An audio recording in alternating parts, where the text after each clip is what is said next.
about a year or so, I tasked out Mary Rogers, the director of ELOP, to put this back together. And so she's been working hard to make sure that we have intramurals in all of our K-8 schools, and this is the representation of that.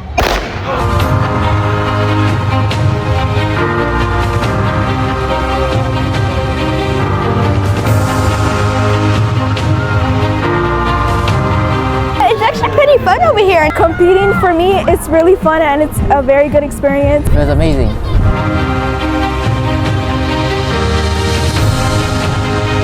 This is tradition for our students. It brings pride, it brings community, it brings diversity, it is healthy competition.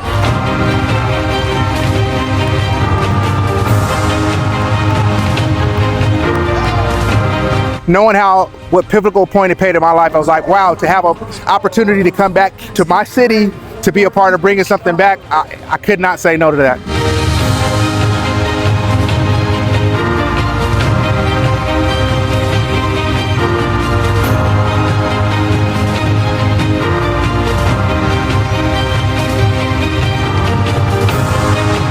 So I can make my mom proud.